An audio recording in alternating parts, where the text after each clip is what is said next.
Welcome to the Predictive PlayBook. Hope you enjoyed that. I was just waiting for some of my cohorts and my sidekicks and my good pals to join me here on any given on any given on any given day. We can have difficulties with the schedule and technology and all kinds of other stuff. But with this case, we're in good shape. And here, speak of the devil, and the devil appears. And welcome to the show, Tony Finn. Hold on, can't hear you. I hope you can hear me.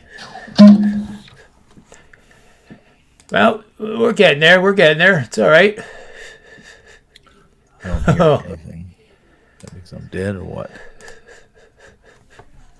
How about now? Shit. There he is. I heard him. I can hear him, folks. It's like bringing George Carlin on the show, you know it? But anyway, we have a packed show today. We have Rob Vino coming on at about 4:25, and then hopefully Ski Profit later.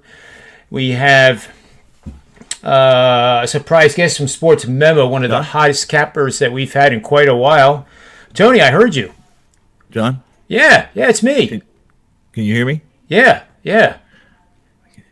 It's like when you were calling me the other night when you were with Ross, Joe D'Amico. Can you hear me now? I'm not hearing anything. Huh. How about now? You hear me now? Yeah, he's going to reload, guys. Let's get to what's going on here. I interviewed Austin Wang earlier today, and he's always a great guest. He's a good friend of mine. He just does sports betting as a true passion. He's a database scientist. He knows his stuff, and we're going to be presenting some really interesting systems too for you guys. And it looks like Tony's trying to put his ear back on his head. Can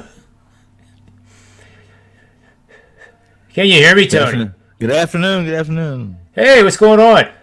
Well, I had problems with my Obviously. audio. With my audio, I couldn't hear you, but then all of a sudden... Hey, we're live, by the way. What's that? We're live, by the way. I don't want you to say anything about any of the... Oh, well, that's never...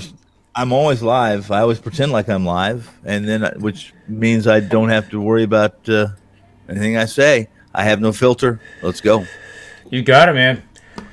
So I'm excited as hell about the NBA playoffs starting off. A guy that I want you to meet someday, Austin Wang. Mm-hmm. It's just a friend of mine. I met him through the COVID situation. We built a Korean baseball database and played around with that. Yep, a KBO. Yep.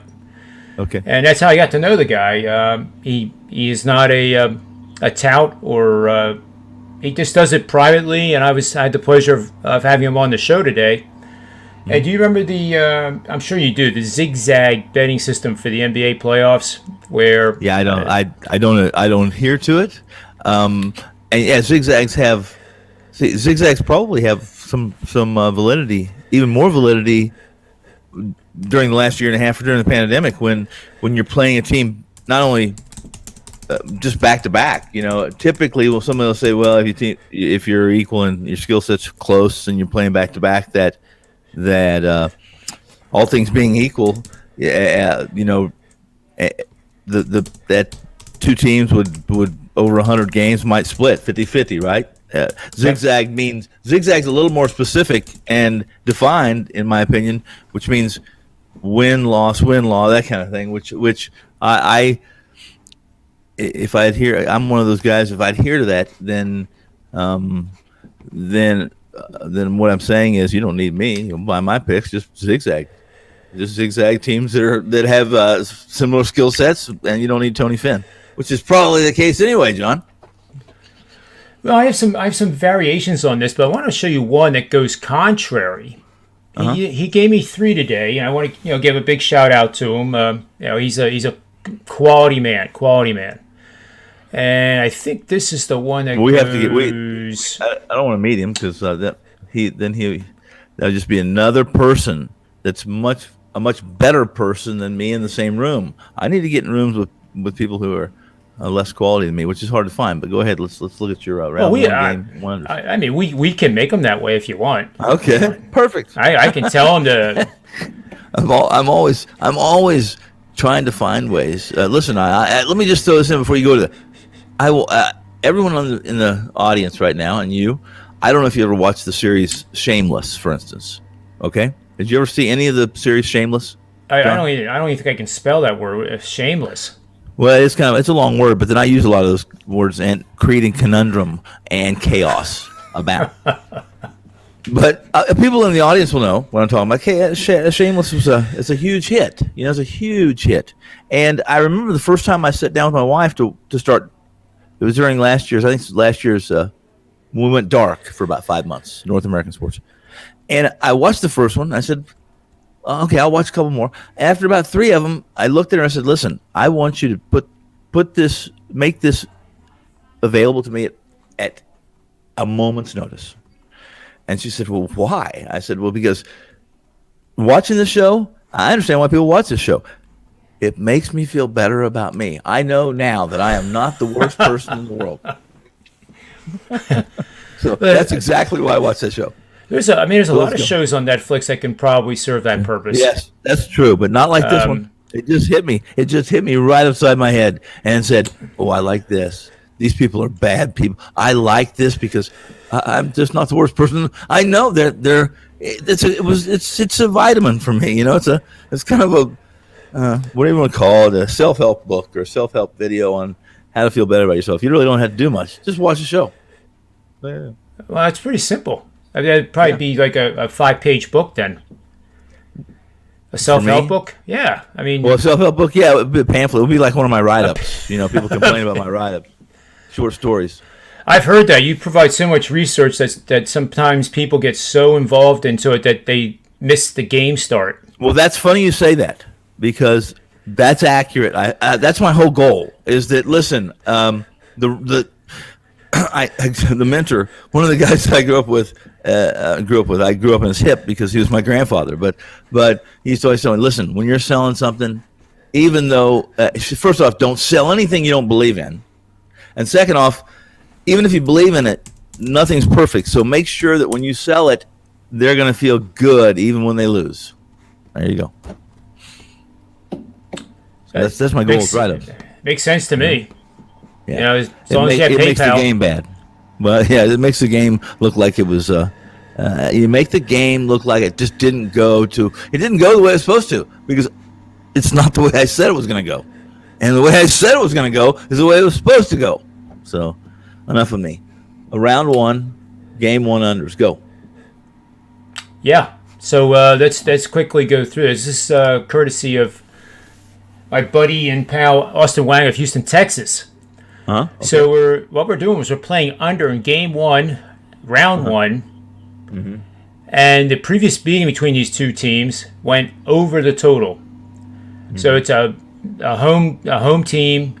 Previous matchup went over round one, game one. So it only happens. Matchup? Are you basing this on the single one? The previous matchup, just regardless of when that matchup was. Correct. The most recent. In other words, in the regular season. Okay. 25-10 and 1 to the under for 71.4% the last 10 seasons. And that works for the Lakers under against Golden State. And I can tell you right now, I love the under in the Golden State Lakers game. What's the total in that game? It's the 222. It's already 219 and a half. What if it was What if the total was 212? Would you still love it? Well, yeah, because of that under 215 during this regular season, it's hit 68%. Okay. One of the reasons we have these shows is to not only inform and entertain, but to always to learn something. Right? We all learn something every time we do. So I like trends that are based on metrics, on numbers, okay, on math, and especially sports books. I'm not one of those that would say, listen, Tony Finn is 20-0 on Tuesdays when he had lunch at McDonald's and had a Quaalude before the game. Those things are, while we can break down and cherry pick trends, that you and I can do that. And come up with some crazy good stuff, right? Yep. I particularly really like math-based numbers, such as what you're doing, or because of where the odds makers have set a number. I'm always skeptical, first off, of trends. I'm cynical, should I say. The number also has to kind of fit my opening number, because I also believe that odds makers, they're not necessarily wrong in their lines. When people say that they got the wrong line or the wrong number, that's not their goal. They're not predicting games. You know that, John. They're not predicting games. They are basically setting a number. Their hope and their goal, their aim, is to get equal amount of money on both sides so that they can take their 5% and retire. That's what they want to do. So they don't. That's not what I get tickled when people say, "Man, did you see the odds makers were spot on with that number in that game?" Okay, yeah, they were, but that's not what they're trying to do. You know what I mean? So Can't agree more. So that just so everybody knows, it's not. It is. So these things are important too. Now, I would look at this and then I'd say, okay, what was my number for this? What was my total? What would my power rankings make this? And where is it now? And then I make a decision too, especially if my numbers are within the range and the variables that require us to be ready, set, go for this. You know what I mean? Yep. Yeah. Rob Man, Vino. if you really want somebody who knows, Rob Vino is you're the MIT, you are Lord, and Rob Vino is Sir. And I am, what do they call the peasants that do all the hard labor? What do they call them? Just peasants? I think it's just peasants. What's Old English? What would be the Old English or the old English term for it? Super peasants. Super. That's me. I'm a super peasant. Now I'll just sit back and listen to you guys. Well, we have a special guest coming on here shortly. Jimmy Adams of SportsMemo.com. I wrote him. I sent him a tweet. Did you? Did you see it? Did you see it? Did he know who you were? I don't care. He knows who I am. He Well, probably does. I'm a damn celebrity. Everyone knows who I am. Well, there might be one person out there. No, I sent this. What I said. I tweeted because Wager Talk sent out a tweet, said, "Listen, everybody cheer and let's root for Jimmy to win his 18th in a row or something like that." That was the tweet. And so I went to look at his record, and it was 19-1. And so what I did was I sent him a tweet. I responded to the tweet and I said, Jimmy Adams' record, 19-1. And below it I said, "Hey Jimmy, you see that -1 after the 19? Question mark? You are now trustworthy. Well done. He's got a damn loss in there. Now I trust him. I trust him now, see? What if it would have been a push? 19-0-1. It'd be a little more trustworthy than 19-0. I mean, listen, as soon as you tell me that you're 19-0, I'm buying your shit so I can fade it. That's what I'm doing. I mean, regression to me, well, I'm going to probably offend some people, but even God takes a day off. Doesn't he take Sundays off just like us? He told us to. That's right. Well, I don't know if he does. We're made in his image. We're supposed to be more. He's got a lot on his plate. Oh shit, we're getting religious now on this show. Mm-hmm. I'm just saying he has a lot on his plate. The next thing we're going to start talking politics. I don't think he eats at McDonald's either. Well, guess what? I would firmly disagree because everyone eats at McDonald's, has eaten at McDonald's, and does. What's the best thing about McDonald's? You always know what you're going to get, no matter where you are. Are you in Hong Kong? Are you in London? Are you in New York? Chicago? That cheeseburger tastes the same no matter where you go, and that's a good thing when you're hungry and you're not certain what Joe's Crab Shack's going to serve you. So I think Joe's Crab Shack might be a chain. I might have just dogged them. I think they closed down. Oh, okay. Well, that makes sense. I think That's why I made that's yeah. Did they really? Yeah, I think the one A near lot us of did. people closed down during the pandemic. Yeah, but I'm just thinking that's how old I am because I remember when that Joe's Crab Shack opened up on Well, that makes you about. Green Valley Makes you- Parkway in Las Vegas, in Henderson. Oh. actually. Oh, really? Oh, that's Wow. been. Well, that was 100 years ago. Yeah, I know. Wow. 100 years ago, I thought I was older than you. when they had dirt roads in Las Vegas. Yeah, that's back in the I horse live and on a dirt buggy road. days. I live on a dirt road. Well, it's supposed to be a road. Concrete, tar, whatever the hell they use on roads. Aren't most of the roads? But I live in the ghetto. They don't take care of us here in the ghetto. If you're on a dirt road anymore, you're halfway up a mountain. Which might be a good thing too. Mm-hmm. I'll scream from the mountaintops. I always say, listen, I'm screaming from the mountaintops. I'm told you can see the holes in the desert better from atop a mountaintop. You see that's absolutely right. We'll do some Yeah. some sonar, and we get those those discrepancies in the soil. Hey, you bet we're going right after that. All right, so here's Unless, listen, we only go after ones that are about the same size of a treasure chest, because if they're like 6 feet long and about 2 feet wide, we stay away from those holes. Coffin, one the size of the coffin. We stay away from those holes. you can't get information like this from anywhere else. You can't. You can't, and it's valuable. It's not- usable, and Well, it's consumable. That's the word I used to hate. Win them like you lost them. Oh, my Screaming from the gosh. mountaintops. Do not press. Win them like you lost them. Those corporate meetings where John, what we want you to do is consumable data for our department heads. Well, what am I serving McDonald's or what? Yeah, okay, I'm in. Consumable data. Consumable data. Well, consumable data that's a valuable commodity. If it's not consumable, what is it? It's data being used. It's spoiled. It's not perishable. Oh, it's not how you. Then why are we serving it? That's my question. I guess that's why I'm not in corporate America anymore. But I'll tell you what I am going to do. I'm going to bring Adam on here.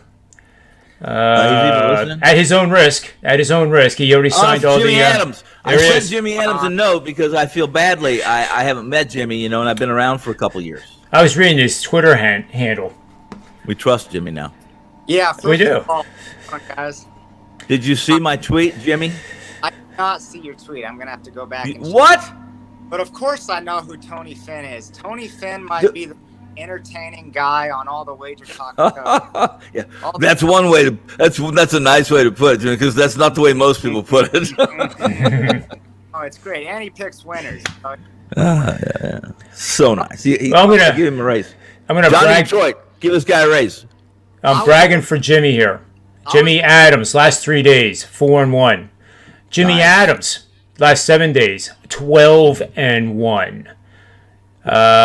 Jimmy Adams, How could that be? He was on an 18-0 run, I thought. Wasn't he on an 18-0 run? How can he be 12-1? that was the last 7 days. 17-0. Oh, you mean that tweet I read? The one that said he was rooting for was like a year old? No, it was going 15 in a row. So I had 117. Right. And Come on, don't Tone. listen to me. I'll shut up. no, it's all. I'm gonna go look it up right now. By the way, I'm gonna go look this up right now. Because I And remember I- seeing the tweet from Marco, too, encouraging him to go for the record, which is 25, held by him. As soon Well, that was 100 years ago.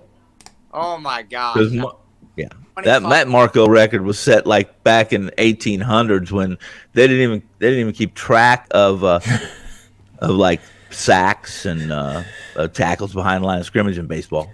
Yeah, I was 17-0 at the time. And then, Johnny Detroit or someone tweeted out that the record was 25-0 and is Marco getting nervous. And I was like, oh my gosh, that's such a long way to go. Like, the chances of me breaking that record are so slim, You And don't then- want to break that record. You don't. Hey, he's humble. Then there's only one direction to go when you break a record like that, Jimmy. regression. Well, here's what's beautiful: 3-1. What are you in the last 2 days? I'm 3-1. 4-1. What are you in the last 2 days? 3-1. What did you do yesterday? 3-1. That is historic, all in itself. It is. Yeah. We're going for long-term profit here. That's I just right, got baby. real quick before we move forward. I was listening to Rob Vino 10 years ago. He was doing a podcast on sports. I think it was the EGOTB, every game on the board. Was that a thing? And the host. Hey, that's when he was a boiler room operator, and he was a degenerate. He's changed his ways. He's a good man. Right. 10 years ago, that was 30 years ago, Tony. Boiler room. 10 years ago, no. I was. We're still I still heard them call us a boiler room operation just a couple days ago. A couple guys, and I didn't say anything.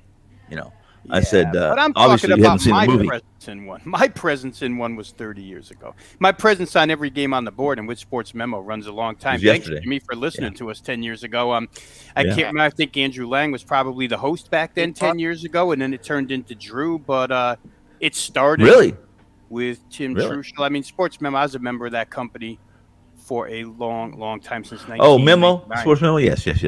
Yeah, one of the originals there. So, thanks for listening, Jimmy. And, that's a tremendous run you put together there. Congratulations to you. Thank you. Yeah, absolutely. Well done. Paving the Well way done. that he covers. I mean, Dave Coker, we could run down the whole list, but I mean, it's just stacked so high that. Can I ask you a question, Jimmy? How much are you selling that dart for? Because I'd like to buy it. How much am I selling what? That dart for? I'd like to buy it. The dart. Never mind, Jimmy. Is it a It's Dodge dart, Tone? It's a joke. Oh. It's the dart. The dart. How much you selling that dart that you got an 18-0 run with? Because I want to buy that dart. Mm-hmm. You're saying I get it. Man, did I deliver that poorly, Rob, or what? Whew.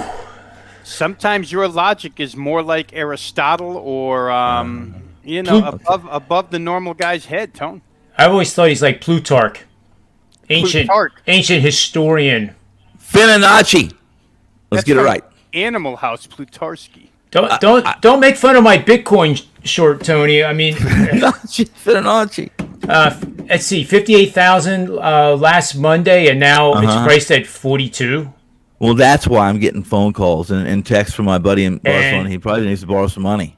And you're making fun of Fibonacci retracements now? I'm not making fun of Fibonacci. I'm reminding you who is responsible or who it's named after. Actually, the Fibonacci retracements weren't even discovered by Fibonacci. Apparently, he borrowed them, and what a shocker! It might have been the first hole in the desert out there in Vegas or something. It's a combination of the two or three. I've had people been borrowing my name for years. I tell them every time I see the Sons of, I tell them, listen, you're going to have to change that because I have the copyright on that. Well, I'm just glad you're calling Jimmy Adams his right name and not, he murders my name, Jimmy. One day I'm John Kelly. Yes. Yeah. John Vegas. Then there's Rob Ryan. John Vegas. Yeah. Yeah. No. Jimmy, you're getting a first-hand look at how quickly this show goes off the rails. That's right. Took about 40 seconds for us to talk about. It's all good. We only drink on Fridays. We only drink on Fridays. This is yeah. All right. We wander. We definitely wander. Have you taken your drug test yet? By the way, Jimmy, for the company. I have not, but I will at any time. Well, make sure you don't pass it because if you pass it, they're going to fire your ass. The only people who fail drug tests are allowed at Sports Memo and Wager Talk. And Johnny's going to be pissed at me now. Well, Jamie, I can tell you this: I had Marco D'Angelo on for the Preakness show, and after we were done, he shed some insight into the world of Tony Finn, and he said that. In light of Bamford and the drug test and the horse and everything, he said that if anyone that he knows on the planet could pass a drug test when he's not supposed to be able to pass it, upper right hand corner. Mm-hmm. Something warms my heart to hear stuff like that. I'm gonna have to send Marty. I'm gonna send Marco a nice Marty because I'll screw it up. It warms my heart. He gave out some great picks. I actually hit a trifecta. Really? Yeah, Really? I was loaded on midnight bourbon. So I'm really starting to get into this. So he's coming around that fourth turn, and I have people at the house, and all of a sudden I stand up when I see him. Turn? He's passing Medina, right? He's passing him, and I'm thinking, oh my God, I'm going to win. I am going to win. And as soon as I said that, I got run off the track, and then I sat down and was humble. Yeah, horse races, they have to go 4 turns. Way too long for me. Way too long. They got to be like 2 turns. That's it. Minutes in sports or something like that. Yeah, best 2 minutes in sports. If I'm going to bet horse racing, I've got to tail. I have no idea what I'm doing. So Well, I'll tell you what, Marco D'Angelo is the guy to do it. Yeah, he does. Yeah. I'll have he to does. hit him up. Yep. And he's got his service fee's small. He'll tell you what to bet, and if you win, he gets 50%. And if you lose, he waits for you to play another one and win, so he gets 50%. He doesn't do that with me. Perfect job, and he does. On that. Jimmy, I'll share you the picks. All right. There's no fit. He's not charging me 50%. No. Thanks, How do you know? Yeah, I mean, that's ridiculous, Tony. Who you guys Well, he's charging me 70. That's I like a just told 50. usury fee. That's who what. you guys liking? Yeah, I understand, but I can get bailed out. The government will bail us out on it. We'll screw something up. The government will bail us out. Well, you went out with Joe D'Amico Friday night, and I was ready. I had the money ready for both of you. Sweet. How the hell did another- that go? Yeah. Then we're gonna get to Jimmy Adams' free pick. I promise. I didn't know it, Joe. If I go further than a mile from my house, you guys will know about it. It's in bright lights. Okay, what's going on, Finn? They pull me over and they say, "Listen, you're a mile from your house. We want to know what the hell's going on. You got to turn around and go back home." It's a different color than an Amber Alert, but they have a special color just for him. Yeah, well, that means get off the road. Yep. Joe's a hot guy. Fun to party with in Vegas for sure. Like you'd have a good time. I'd be comatose. You in my house? If you don't have tolerance, you certainly will be. I'll drink lots of fluids and eat the mushrooms. Ooh. Well, we put those in we put those in the fluids. So if you're gonna double up on that stuff, we mix them right into the blend. We were right into the margarita machine out there. We put them right in there. So you don't have to drink any water. Jimmy, I have a lot to learn. But let's move over to Jimmy Adams' free pick here, and then we'll let him tell everybody what he has going for specials. I'm sure he probably has an NBA special to plug for the people to get. And why wouldn't you buy a guy that went 17-0? I would. Why? Why wouldn't buy you? him and fade him. Yeah. Fade him. Fade follow. I don't care. Damn right. Brutal, Tony. Well, I've been around the block. I had a couple rodeos. I know guys that I went 18-0 once on MLB totals. Guess what? I faded me, and I won the next one. Yeah. It's been a hell of a run. Whether you want to fade or follow, I honestly don't care. Just make sure you. Yeah. No. Exactly. The prices are ridiculous over there. The top play today is $9. Like, I mean, it's $9 Monday at Wake Talk as well. So just get over there and get the play. It's absolutely damn right. Yeah. No. Yeah. Now you trust because Jimmy Adams is trustworthy. He no longer has a 0 after a number because that's when you worry. That's when you worry when people are pimping that shit. And the funny thing about this, I'm sure you guys know, as soon as you lose a game, you hear about it all over Twitter, right? Of course. Yeah. You lose one game and you're just a trash handicapper. It's hilarious. I mean, oh my gosh. If you don't want to go 17-1, if that's not good enough for you, you got to get a new hobby. Like, this isn't the business for you. Like, come on, guys. That is amazing. What was, out of curiosity, not to be toxic, but what was the losing play? It was the White Sox. When all signs pointed to. It was Mike Minor, was it? Carlos Rodon and Mike Minor. Was it Mike Minor? Yep. Yeah. Oh, that's just a horrible loss to lose to Mike Minor. It's like what 30 and they were 30-1, right, John? What was it? It was something like that. But hey, guys, listen out there. I had Minnesota in that game, so buy me. Okay. I'm done. No, Mike Minor doesn't pitch for Minnesota. Yeah, that's right. He doesn't. He pitched for Kansas City. Kansas City. That was it. Bye, John. Wait a minute. That was. I take it back. That was not a premium pick. That was a free pick. Oh, you're funny, John. I love it. No, I love it. I love this show. The White Sox were 23-2 going into that game against left-handed pitchers. And Mike Minor was the left-handed pitcher. Yes. They absolutely crushed left-handed pitching. This may not be the best save for the free play. I'm going to give out the White Sox again today. I mean, you got J.A. Happ on the hill. What's going on in the betting market with the Twins, guys? Why are the Twins repeatedly priced like they're a good team and they just repeatedly lose and lose and lose? What have they? Do you think there's reasons for this one to be priced? Although I don't buy the reasons. I mean, the people have given me the reasons, Jimmy. But I would agree with you. Listen, J.A. Happ. They treat J.A. Happ like they treat him like a rookie. Right now, if you look at his game logs, you'll see a lot of short outings because as soon as he gets in trouble, they're yanking him because they know who he is, what he is, and if he's getting in trouble, it's because he's either giving away a tell or he's just not right, and he's not right a lot of times. And here's the thing with that is that the Twins are on a stretch of games where they play 8 games in 7 days, and they can't be going to the bullpen too early, or they're going to find themselves in serious trouble midway through this 8-game, 7-day stretch. And if you're going to tell me that you're not going to go to the bullpen early with Happ, then he's a play against. You're right. The number, I think is a good buy. I think it's stealing money.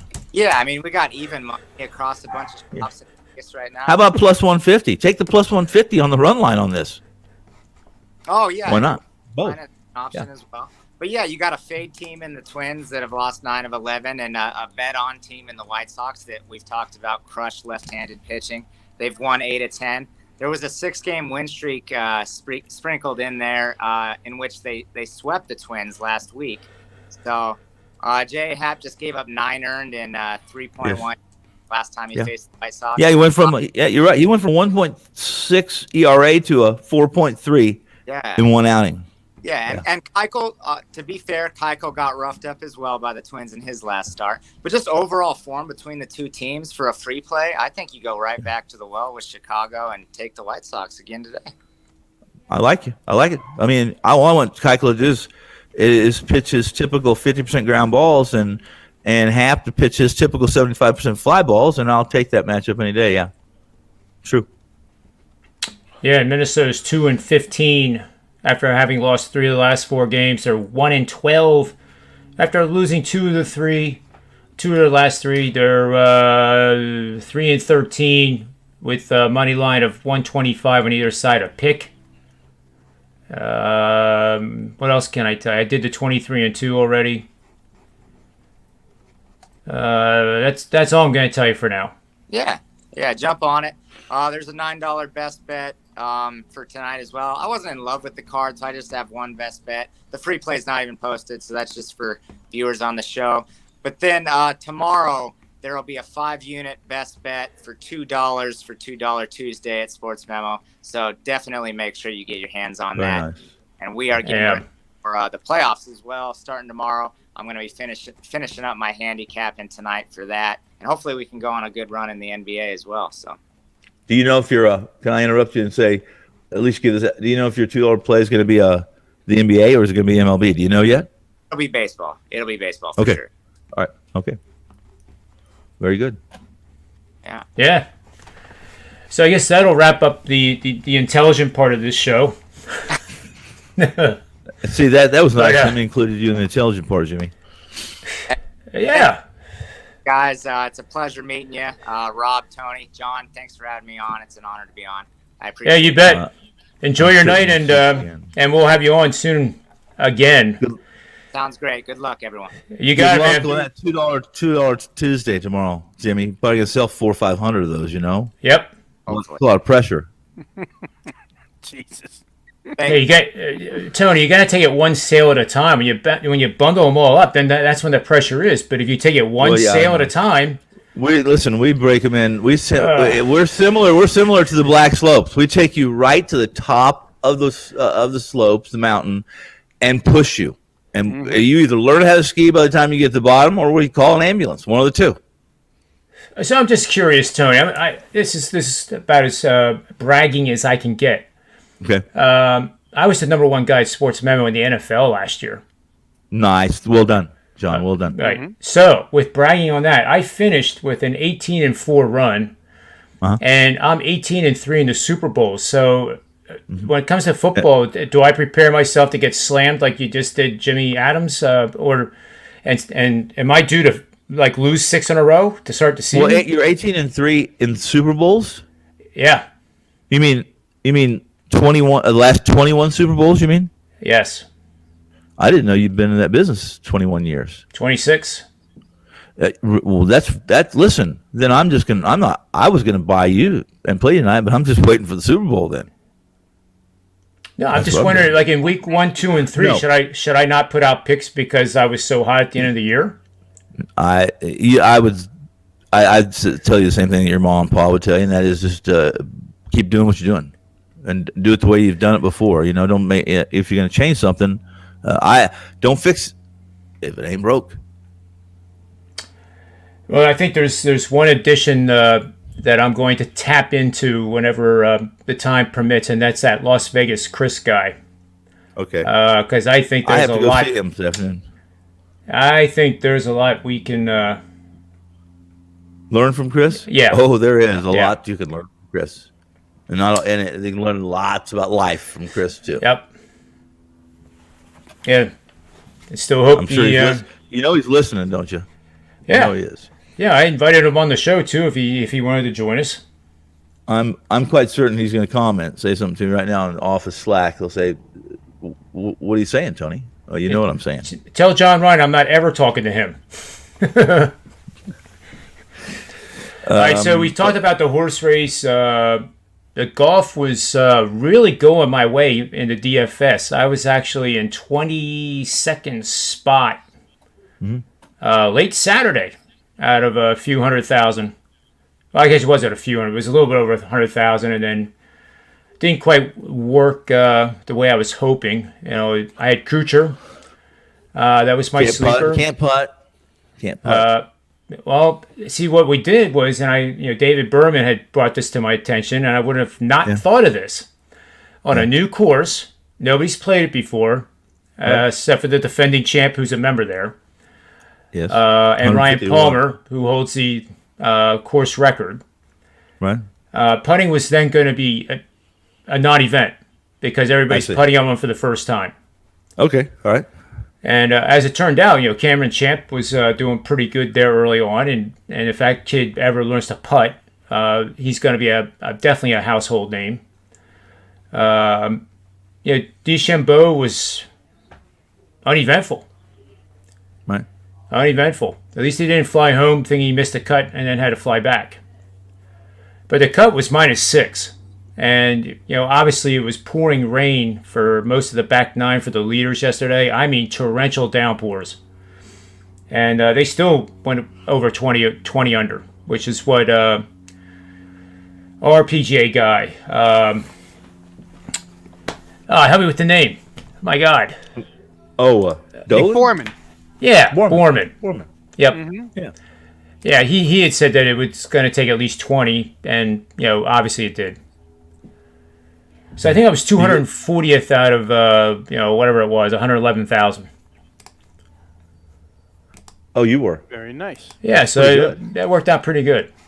Yeah. What do you get? What do you win for that? It was 240. 240, and your investment was $20 each. That's pretty darn good. I had 3. I'd take that every day from the bank. Now if they wanted to give me that ROI. 6 times as much as you invested. Yeah. That's pretty good stuff. I know some people will complain about it, but not me. It's all tiered to the winner. Like this week, the winner will get probably in excess of $1 million, and then it goes down to like 250,000, and then so on and so forth. Like circa $1 million. Yeah, exactly. And I'll guarantee you, I'll put in I usually put in 7 lineups for the majors, and I plan on sharing them at least free of charge on Twitter, or maybe free of charge on Sports Memo or Wager Talk somehow. And if you win it, will you share it with us too? Well, this is the whammy thing. I hate talking about it because I've done very well in the majors. Right. And that's one of my niches. And I actually think horse racing is going to be a niche someday too. But this PGA is coming up this week, and I've played that course, and it's there's no out of bounds. No out of bounds. Oh, there is. That means you can cut across the course, and no, never mind. Oh, I mean, I like no out of bounds. There's places that you can't play the ball though. Okay, right. They have these massive sticker bushes. I forget what they're called. Sticker bushes. That's a good name. Oh man, and then there's wildlife. I mean, you're in South Carolina. Rattlesnakes. And others. Bobcats. Yeah, well, hyenas. Yeah. Hyenas. A lot of hyenas in those. So the point is that there's no out of bounds, but there's out of bounds. It's unplayables, unplayable lies. Yeah. So it's not going to be 20 under. And the average win at Kiowa on the Ocean course is when you go there's Charleston, then you have to drive out to, I think it's George's Island, and then you go another island, John's Island, and then you go another one to get out to Kiowa. So you're actually out like in the ocean. Is it pretty windy? Is it a windy course typically? Yep. Yeah, especially this time of year. Yeah. Yep, 30 miles an hour. Yeah, wind. We got to call like Trevino or those good wind players. A lot of good wind players, but Trevino was amazing. I remember the moment, it was Bernhard Langer in the Ryder Cup, and I think the hole was 17. I think it was 1993. If in the chat room, if it's not 1993, it's the year where he was standing on 17. It's a par 3, goes across water into the wind, and it was playing. I'm gonna guess 189, 191. Hits 3-wood, short in the water. Yeah. And Tom Watson, another good wind player. Yep. Yeah. Well, that's why I think some of these guys from Texas, because in Texas you gotta learn to hit those punch shots. Yep, you do. You're right. Texas. So, Crenshaw. Yeah. And Crenshaw. Yeah. And Tom Kite. Yes. Tom Kite, the best blue collar golfer. Him and Calvin. Calvin Pete. Great blue collar golfer too. Yeah. Yep. I agreed. Yeah. So tomorrow at 1:00 I have David Behrman of ESPN coming on for another edition of that. He's on an incredible run too. I mean, it's like we have a lot of guys. Yeah. That we're connected to that are on big runs, and it's kind of fun to tail them. No doubt. Yeah. Get on my skateboard and grab the back of that truck and let's go. Mm-hmm. Yep. Yeah. So on the NBA, I actually have the NBA angle today, but I already did that in the beginning with Tony. But let's do this with Rob. It's betting the Lakers, and people can read this. I don't have to read it for them. It's favorites of 3.5 to 9.5 off an ATS win. Both teams have winning records not higher than 60, and it's done well, 9-2 in the playoffs. And then I have some individual stats for James and Curry. And like I said, the leaning is that I like the under quite a bit. Unfortunately, it's gone down 3 points already, but this just. These playing games feel like the NCAA tournament in that first 2 rounds where everything was going under. And I don't think any of these teams want to take chances and play aggressive offense and end up getting fast break pointed to death, get down by 10, and have basically no chance to come back, because it truly is. In this case, it is not one and done, but you lose this game and you're in serious trouble, because you're not playing the Detroit Pistons in the next day. You're playing another playoff contender that is hungry and wants to be in there. Right. But what my problem with the Lakers is how the hell do you handicap them? We don't have enough data and games where both AD and LeBron are playing together. Then when they come back and they do play together, they play poorly. They won their last game. But should they? I mean, they opened up at a 6.5 point favorite, and now they're I guess they're trading around 4.5 already. Yeah.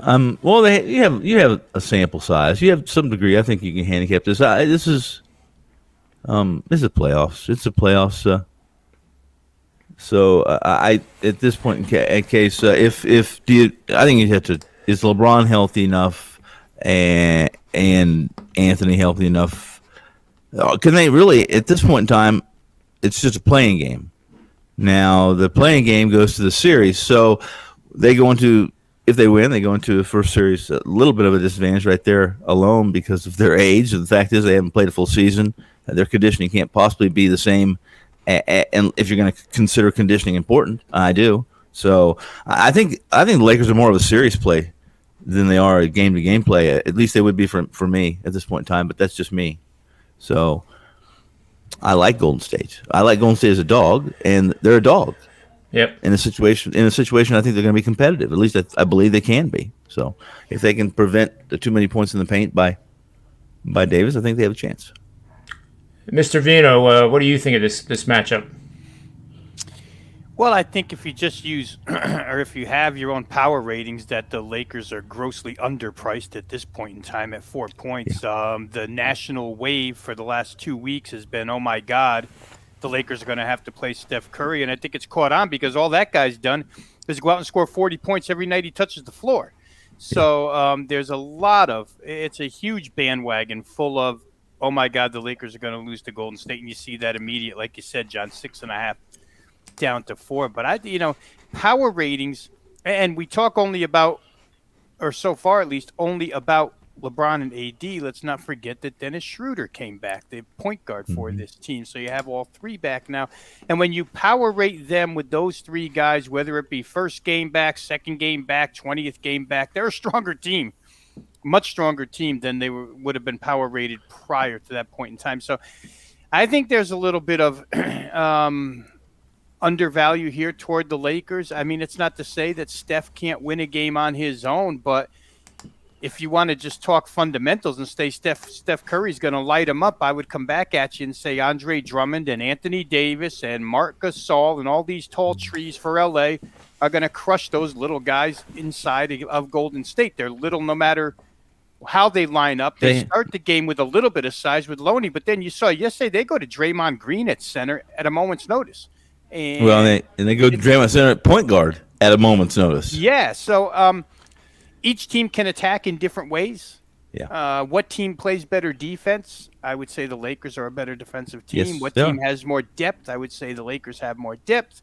What team's at home? The Lakers. And what team does it mean more to? You get into this, I think, at least I did, guys, when I was looking at all four games, I got into the same little box with Washington and Bradley Beal, thinking that because Bradley Beal's hamstring isn't all the way there yet, Washington might be a little more pressing or feel a little more sense of urgency to get themselves into the playoffs in one game. Let's not have to come back, even though there's no more back-to-backs. We don't have to worry about back-to-backs in any situation anymore for the rest of the year. But that being said, to get Bradley Beal in and out and get him rested until what's it going to be 6-7 days before a playoff series starts. That's a big deal. It's a big deal to LeBron, who was hobbling around on that ankle. So there might be a little more sense of urgency for those two guys in their teams. I don't know how you quantify that in numbers because it's not really something I can put a power rating number to. But I think it's a little extra situational advantage for those two teams. Just my thoughts, early thoughts on those two in particular. Go ahead, Tom, because I know you had something to jump in with. No, I agree. No, I said it, and you reiterated it. It's Golden State cannot. Well, they can win one game. Anything can happen in one game. Mm-hmm. I don't believe they could win a series against the Lakers, all things equal, unless they found a way to limit the Lakers' points in the paint. Gonna be tough to do. And you're absolutely, listen, if you watch the Lakers during the last 2 months when they had without their studs, right? Even without their studs, guys, listen, nobody makes very few teams do it like the Lakers do it, but nobody makes a possession more miserable for the opposition than the Lakers. It's a miserable existence. You know, in the age of basketball as we know it, in this environment, in this atmosphere, with this backdrop, where we've gone from, being grinders or traditional basketball guys like me that want to bump and grind down the paint and no blood, no foul, to 3-point shooting. Here's the deal, and that is nobody makes these guys are used to getting open looks or passing the ball. Lakers, man, they make it so miserable. They're in your face. They're hitting you. They're bumping you. They're fighting through. They never, ever, ever give up defensively unless they're up by 30 or something like that. But you know what I mean? Listen, watch them for a full game, and you'll say, I don't want to play them. I don't want to be that guard. I don't want to play them because it's truly 48 minutes of football. So. And I forgot, really, Tone, to even mention the fact that, Montrezl Harrell's a part of this now in the playoffs, yes. Which, when we talk physicality against a littler team, that guy can be the ultra pain in the rear end. You're right. Listen, they are. I still don't rate them. Their second rotation without James and Davis is not. They're not great, but Harrell makes that addition. They're a lot better than they were last year. Listen, I thought last year's Lakers were about as fortunate. That they may be one of the. If I had to rank the last 25 teams that won championships, that last year's Lakers team would not probably. They would be in the bottom 25%, in my opinion. So, I have a question for you guys. Sure. Yeah. You can see on the bottom of the screen, I have two trends, and this is like a little case study for people in the chat room that are trying to learn how to handicap, or how you guys would differentiate between these two trends. Mm. So this first one here, the Lakers are 13-4 in home games off a road win over the last 2 seasons. So you read that and you think, well, that's good for the Lakers, and maybe I'll bet the Lakers. But then you see this one, and oh my goodness, 8-20 when the total's between 210 and 219.5 this season. What do I do?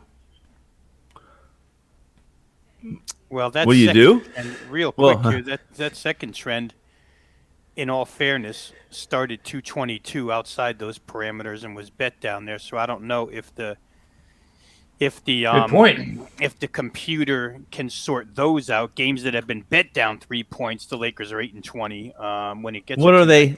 Let's ask this then. I would. My next thought when I see a trend like this, I immediately. What are they straight up? When the total between 210 and 219.5. I think I can tell you that. This might take me a little second here to do that. It's okay. Then it would be. Then I would look. Okay, what was the average? What was the average handicap?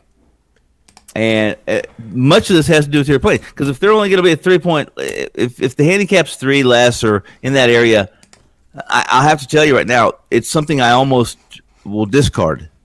I'll almost, if it handicaps 2, or many times I'll be on the money line in that situation, as long as it's not been inflated or exaggerated or bet to crack, bet towards it's not worthy of the exchange from points to money line. But for the most part, when I see that kind of thing, I'm assuming that they were probably and had an average handicap of 10 or something, and most of those were a point or two inflated. Well, here Speaking about the Lakers, I took the Lakers totals between 210 and 222.5 this season. 23-19 straight up, 17-25 against the spread. The under is 26-14 for 65%. Those sound like Lakers numbers. Those sound like Lakers numbers. I mean, almost anything we do, it sounds like, especially with this team who had to play shorthanded a lot. But it's certainly, that doesn't surprise me a bit. And the 8-20 is a little bit, that's a little extreme, I think, but not if it was against, not if they were playing Chicago or Cleveland, and maybe 10 of those games were against teams that they had to lay 14 or 15 and just got backdoored in half of them, something. Right. Yeah. To your point, Tony, if they're 13-7, 14-6 straight up, and 8-20 against the number, it's because they're the Lakers and they're generally overvalued by a point. Absolutely correct. If they're not without laying question. 4 like they are tomorrow, only laying 4. They're laying 8.5, 9.5, 11.5, something up there. When they were probably supposed to be laying 4. That's right. And can't carry the freight, so they can the spread, but they win the game. So I can make it even better. Sure. Same range, 210, 222.5 Lakers this season, favored, but not by a double digit. Oh, nice. Okay. Oh, I like that. And to your points, 13-7 straight up. Here's where the overvalued part comes in. 9-11 against the spread. Under 14-5-1 for, what does that come out to? That's roughly 75% winners. Have you guys looked at? And I'll throw a question at you too, which I think's that if those who are viewing this show and they're viewing it other than being just looking for something to do and being entertained, maybe they're trying to learn something. Maybe they're trying to learn something. Learn what?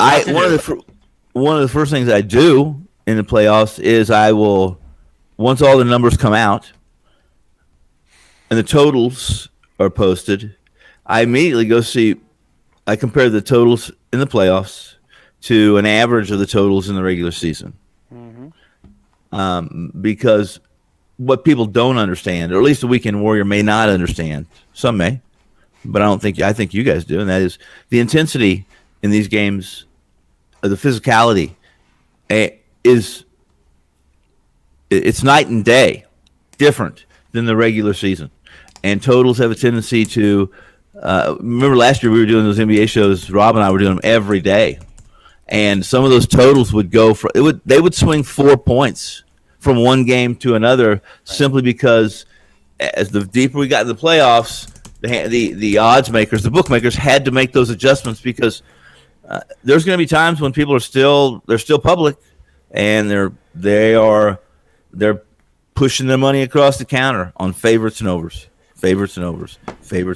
Okay, so and there's series in particular last year, and I don't know if it was a result of the bubble and the condensed year that we had, but there's series in particular, Denver, Utah, Boston, Miami, where those games just kept going over. The adjustments would be made toward the under, and those two series in particular, I remember.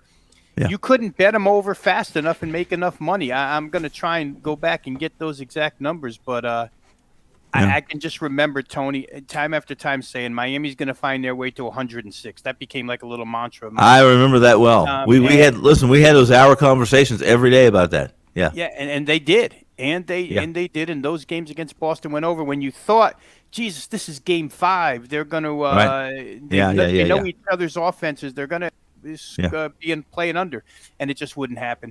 And Denver, that series against Utah, the Donovan Mitchell, Jamal Murray show every single night, those games just continue to go over. So, and I know people, and Rob, you might disagree.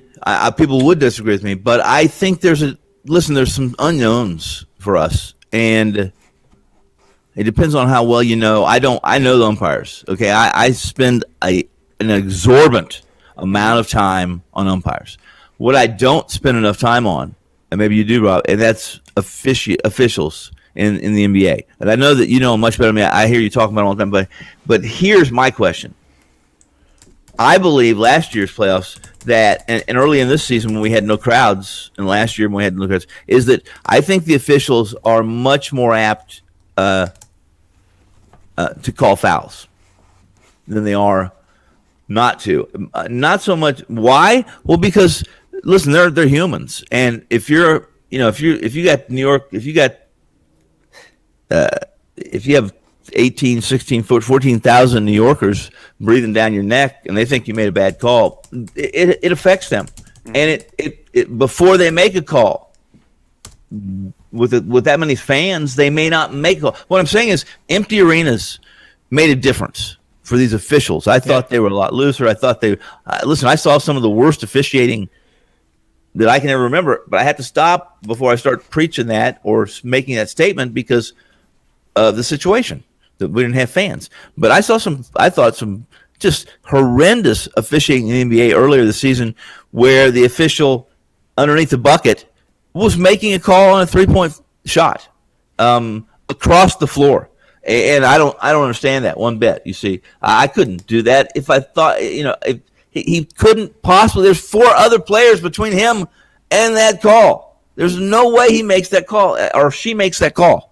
There's a lot of new variables that come into play with officiating, and I think it matters. And I think Rob would agree. I don't know about you, John. Yeah, and I think to that point, Tony, I think last year, because when there were no fans, these referees had rabbit ears, and we saw a lot more technical fouls. They could hear. Yeah. Oh, yes, they can hear everything. I mean? That's correct. Those were being called left and right. Now, to your point, I know here in Philly at the Wells Fargo Center by June 10th, which for Philadelphia might be a second-round series if they get there. Mm-hmm. They'll be at full capacity in that arena. Big difference. Big difference. And whether or not what do we do? Referees, do they trend toward the home team? Because like you say, there's 18,000 screaming at them. Oh, wait, that's a foul on the visitor. So let's give Joel Embiid 2 free throws. You know what I mean? So it is a difference. I do. There's no question. It's going to be like handicapping back to normal, like we did 2 years ago, rather than what we've done from here on. So we'll see. But it is an interesting difference and something to be noted for sure. Absolutely. I agree. Now here's more wisdom from the database. Okay. Lakers versus Warriors. They've played 3 times this year, as you know. The average line was Lakers -5, actually -5.2. The average total was 224.2. And I know you want to know what it was in 2019. The average total was 221. Average line, Lakers -12. But if we get back to when they met in the championship game series, here the average line is Lakers +12 in 2018 and 232 for a total. Well, the Lakers were without LeBron and bad in 2018. Right, and then the year after, where the Lakers are -12, there's no Curry or Thompson, and the That's Warriors right. That's right. Yeah, that's right. That's right. So I mean, those are all skewed in a. 2017, Lakers were +8.5 and 222. Yeah. Durant was on that team for Golden State, right? They were winning titles. And here, 2016, Lakers were +14 and 227. Again, championship Warrior teams. Really good Warrior teams, yeah. Yes, some were placing them historically good, right? That's right. Absolutely right. Bulls at that point. Who's better, the mid-'90s Bulls or the Warriors of now? And put Kerr in a spot on a presser. Right. Who do you want? You want to play your Warriors or your Bulls? Which one is it? But the point is that the playoff totals were lower. And they're always going to be. They're always going to be. Always. Yeah. It just goes with the theory that there's more urgency, there's more defense.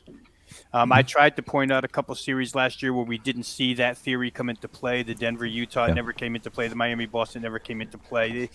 These guys now, the range that they shoot from, I mean, I wonder if those totals come into play with a team like Portland. I mean, where they just shoot and shoot and shoot. And some team like Washington tomorrow that doesn't know any other way to play, and they're playing Boston, a team that's incapable of playing any other way. I will say this: I think Washington. I like Washington. Mm-hmm. I like Beal. I like Washington. I like West. Listen, I don't trust Westbrook as much as I like having him on my side. I certainly don't like playing against him because of what he's capable of, and I don't like supporting because of what he's capable of. And but more so on that is Washington's Beal's not. People think Beal just sits out and shoots.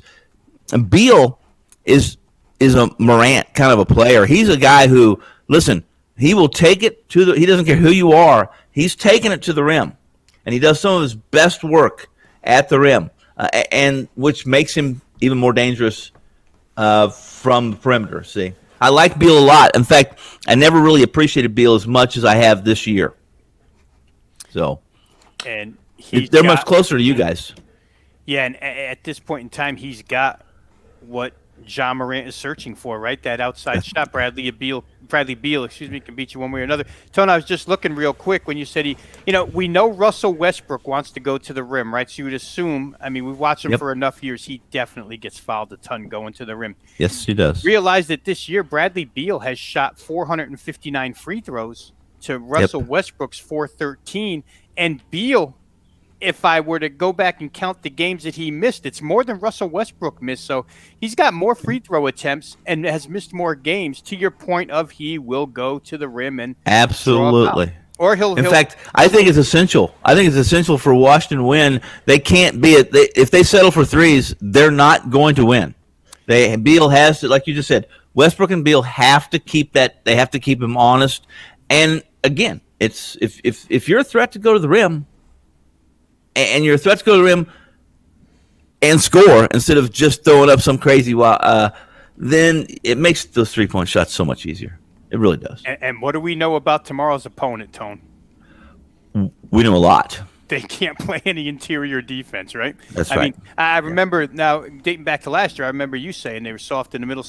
They've done nothing to improve that. Tristan Thompson's great, but it doesn't, you can go to the teams are unafraid of Boston, unafraid. Yes, they are. And those two guys in particular are unafraid of most anything anyways. Never mind seeing a team with a soft spot in it. Yeah, it could have been Bill Russell. They're still challenging you. Right. That's what they do. That's what they're going to do. Their egos prohibit them from doing anything else other than doing that. And that's what makes great players anyway. I mean, is that so? Yeah, he's that guy. I don't like him because he's got an ego the size of California. That's why they're professional. That's where they are. That's what they got where they are. Unless you're, I don't think there's any exceptions really. If you don't have that kind of an ego, it's doubtful that you're going to stand out or challenge yourself enough to get to the level that makes you who they are. And Westbrook, as much as we don't like the fact that he argued with the cardboard figures in last year's playoffs, he's still a pretty damn good player. That was pretty funny. Yeah, it was. Yes, it was. I mean, can you get thrown out of the stadium? I don't know. If you disrespect I'm confident he can figure out a way to get thrown out. I know he can. He can. There's a will, there's a way, man. Yeah. Let's take a look at this from Kevin Riley. And by the way, we have quite a few people in the chat room trying to give them the credit they deserve. Albert Pastrana, I believe, is from Brazil because it was. This isn't Latin. Mm-hmm. Oh wow! Yeah, that's pretty cool, right? Colombia. I think it says bet the Tigers. Bet the Tigers tonight.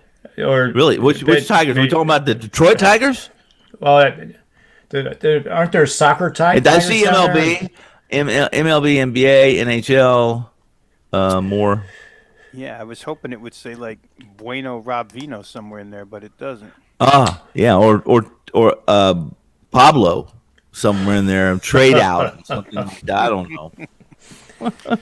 Thanks for being here, Albert. Thank you for watching. Yeah, it's nice to know that we're international now. Mm-hmm. Yeah, but back to this one, I wanted to do this quickly. Let's do this. Let's do the Charlotte next. There was a lot of questions about the Reds Giants MLB game. In fact, somebody knows who Tony is taking. Yes, they probably do. So Tony can be brief, and then Rob, do you have any opinion? Let's start with Rob. Do you have any opinion on the Reds Giants? You know what, guys? I did this MLB card, and I heard Jimmy Adams talk about it when he was on, how he just didn't find much on this card, and I did not either. And that game in particular just was one I scratched. So I've got nothing really intelligent to add to the Reds Giants because I didn't play it. I didn't look at it that hard. I do know this. Fair enough. Let me say this real quick. Logan Webb, when he's right, has movement like elite pitchers have movement, but Yes. his home road stuff there's a little dichotomy there between how good he is in San Francisco and how good he can be in Great American Ballpark. They're two different places to pitch. Sonny Gray, since the Vandy pitching coach came to Cincinnati last year, has been a different pitcher. The Yankees just about ruined that kid by making him pitch to their philosophy rather than the way that was better. The Yankees tried to make him throw off-speed first pitch when Sonny Gray was a first-pitch fastball strike one type pitcher. They kind of destroyed him for a couple of years, but he's back. So, if I had to play, guys, I would have played under, but I needed to see 8.5 to feel safe. I looked at first half under, to be honest. I think it was a 4. But I didn't play, so those are my best thoughts on it. I think both pitchers are the best parts of this game. And I'll say one more thing, Tony, you could talk about this. I hardly ever, where the selection service is concerned, release totals to clients first game of the series because I just don't know who the home plate umpire is until about 30 minutes before first pitch, and it's too hard. You find yourself in a bind if you throw a total out there. And then, throw an over out there and wind up with an under umpire. Second, third, fourth games of a series, much easier. The rotation, who's going to be back there. But totals are too hard for me first game of a series. So, therefore, I laid off. Well said. Now, Tony, we know you have an opinion. Yeah. I really like this card tonight. And to Rob's point, that's the most responsible way to approach it. And as of 5 years ago, always the way I approached it. I'm a little more liberal now because of the newbies, because of what I call the K-zone generation. The newbies, these newbies are robots to a degree. They're graded. They're only umpires, home plate umpires. And don't get me wrong, I'm not saying they're all the same, because every robot is created equally and differently. And but there's less dichotomy, there's less differential between the most pitcher-friendly newbie and the most hitter-friendly, as there was 20 years ago, certainly 10 years ago, and for the most part, I'm telling you right now, this year, right now, it depends on the total that Rob's mentioning. I'm not quite as I wouldn't refrain from playing a total, and I did. I played 2 of them tonight, not knowing the umpires. Why? Because the information I have and the pitchers, the matchups, the injuries, overwhelmingly support my total. I could still catch a bad favor, and get a guy that Moscato or whatever that's not pitcher friendly. So that said, Webb is terrific, guys. First off, I it sounded like Rob watched the show, like you watched the first pitch or something, because what you just said about Webb is this. The dichotomy for Webb is not – he's been much better at home. However, this is where he's played. This is where he's pitched when he's been on the road. Now, people think Seattle is all this pitcher-friendly. It's home run-friendly. Understand something. Seattle's a home run-friendly park that doesn't really produce a lot of runs, if that makes any sense to you. But he also pitched at Philly. He also pitched at San Diego, and he pitched at Colorado. Those were Webb's road games. And – all of those teams, all of those venues are capable of making a good pitcher look average. Okay, he's a guy that most people don't know about.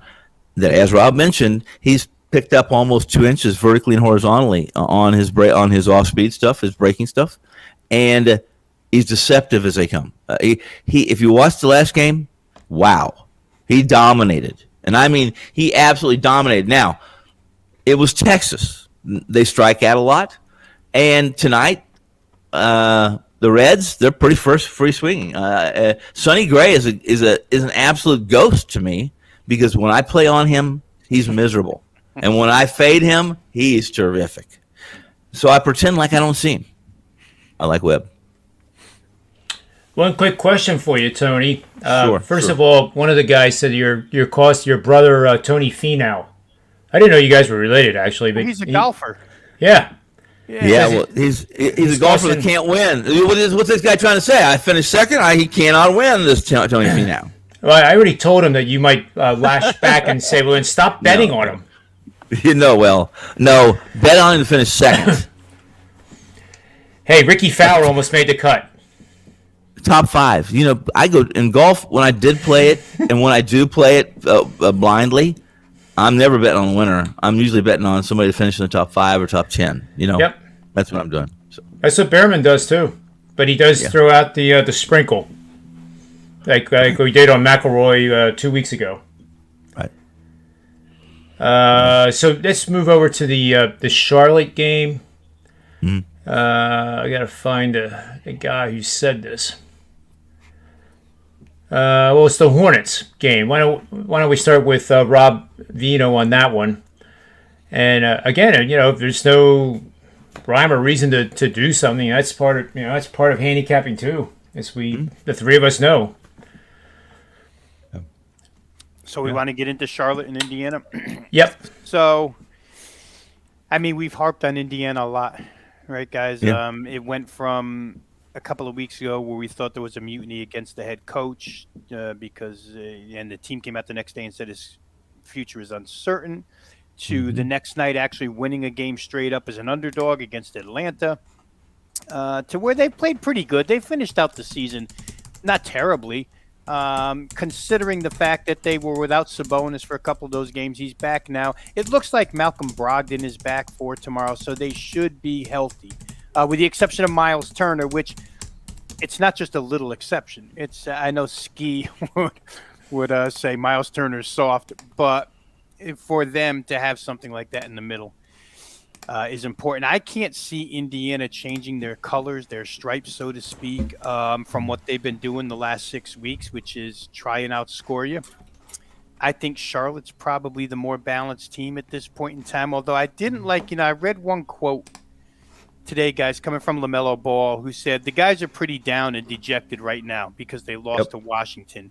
But we still have one to go. I'm banking on the fact that James Borrego, a Greg Popovich disciple, and the youth of that team can pick it right back up, have short memories, and play hard tomorrow. And what is an elimination game, right? This is 9-10, lose or go home. That's good. To me, I think Charlotte brings a little more, and I'm not saying Charlotte's a good defensive team, but I do think they bring a little more defensive intensity, which will help in this game, and I think they have just as much firepower. I like the way they go small ball when they are whole, when they have Devontae Graham, when they have Terry Rozier, when they have LaMelo Ball, when they have Miles Bridges, P.J. Washington, so on and so forth. Still a small team, but Indiana's not incredibly large either. Like I say, it winds up being Sabonis and Cody Zeller really as your centers here. So I think the +3 is worth taking with Charlotte. I haven't done it yet, but that's my initial look would be towards Charlotte winning that basketball game. Just don't have a lot of faith in Indiana at this point in time. And Kim Malcolm Brogdon, he's been out for quite a while, guys. I want to say maybe 6-7 games since he's played in any game activity. This is not a set of guards, Rozier and Graham and Ball, that you really want to come back against. If Rozier's the guy assigned to guard him, Rozier can be a pain in the neck on the defensive end. So I'll look at Charlotte, John. I'll say that right now. I haven't played it once again, but I would take +3 with Charlotte at this point. Yeah, I'm with you on that, but I want to hear what Tony has to say about this game before I chime in. I agree almost with everything that Rob said. I would say this. If I started handicapping at this very moment and went through my routine, I just went through some of it when Rob started talking. And if you look, I don't trust the Pacers. I don't trust the Pacers. I don't trust that their injury report's accurate. And I wish Gordon Hayward. If Gordon Hayward were playing, it's a slam dunk for me. I'm on Charlotte. If you look at the three games these two played, you're going to find Charlotte won 2 of the 3. And you're going to find that they did it without some of their best players. And you're going to find that right now Brogdon is questionable. Not only that, Holiday's questionable. Lamb's out. Sabonis is listed as questionable even. And Miles Turner's out. For Charlotte, it's just Gordon Hayward. Cody Martin's out, but Cody Martin is if he was playing in Reno, then I would think that might be important, but it's not important to me in this game. And Gordon Hayward is. Listen, Gordon Hayward. I'll go, Rob. Let Rob finish real quick. I'll finish real quickly and say this: there's not too many players, should I say, that have the ability of what Gordon Hayward brings to a team. What he brings to a team is that he's so he has the ability to improve a team's transition offense beyond measure. He's creative. He's one of those things that Boston misses, and that is the creative, what he can do in transition. If you can get an outlet pass and you can get a team that's energetic and a little bit active, what he's able to do in transition is he can create space on a jumper, and he can take it to the rim, and he's difficult. He's one of those players that size that's almost impossible to defend in transition. He's pretty important. He's not active.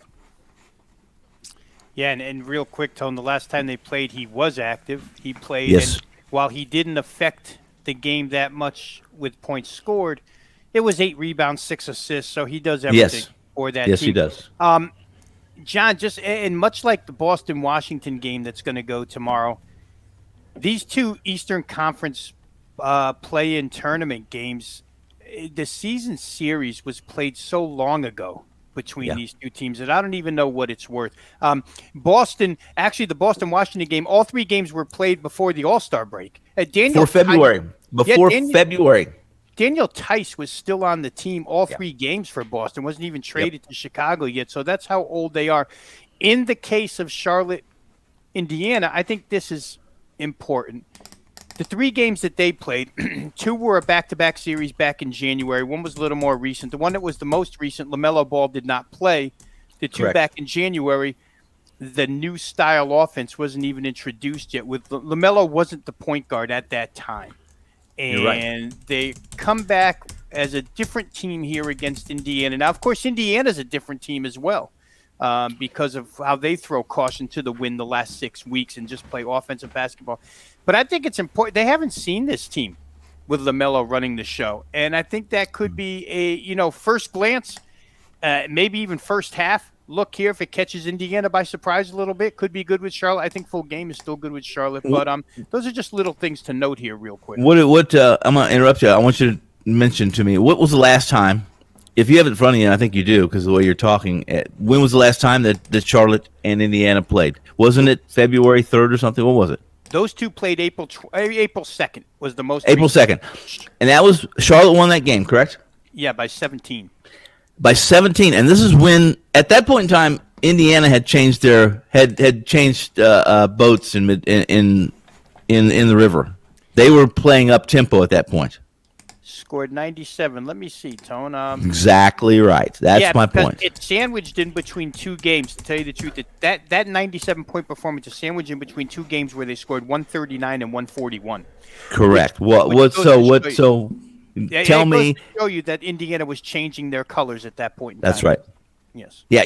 Those listening, you Rob, you John, if you can pinpoint to me. What was it? I looked at that. I looked at the box score, Rob. That's why I mentioned it to you. I wanted you to bring it up. If you can tell me why they scored 97 and be definitive and give me evidence and tell me that's going to happen again, then let me tell you, I'm pushing hard. I'll push. I would never admit it after the fact because I'm a grinder. I'll play everything the same.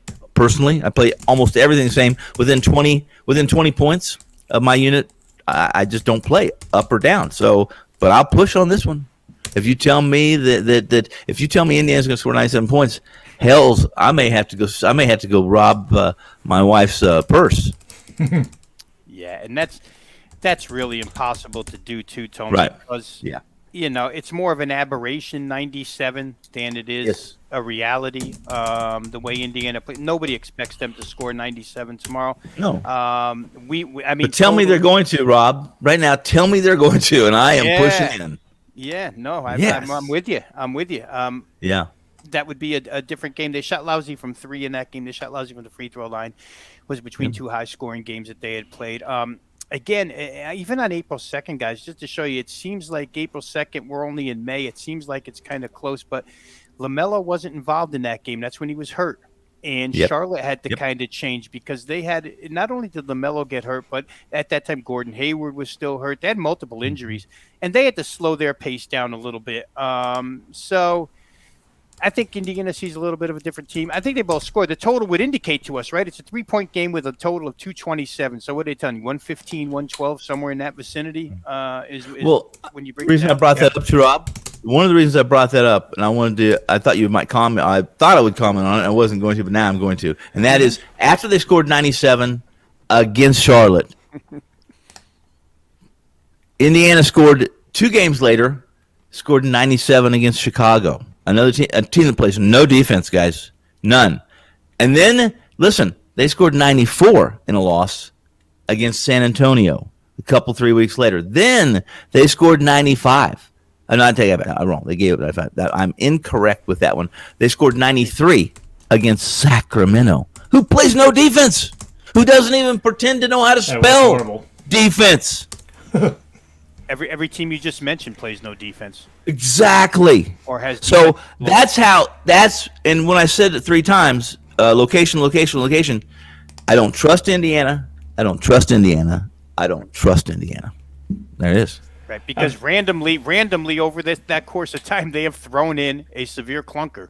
And it's been, Tone, to your point, that 93 happened on May the 5th. That was 1, 2, 3, 4, 5, 6, 7, 8 games ago. So on the 9th game, could they throw that clunker in? It's very possible. If I go back, Sacramento, it almost seems like once every 9 games. So there's consistency to a point, and then they sort of gag on it.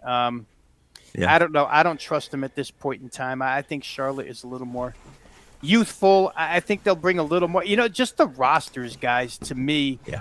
And the head coaching situation. Borrego's a rah-rah guy. He's got his guy's ear. I'll go that way. It could be wrong, but I would go that way. And it doesn't. I tried to find some common denominator, you guys. I tried to find was let me see. Let me check and see when Levert's the top. When Levert is the leading scorer, are they winning or losing? Well, what I found was there really isn't any consistency to their performances because when Brogdon's playing, even when Brogdon's playing and he's the leading scorer, they lose as many as they win. Sabonis loses as many as they win.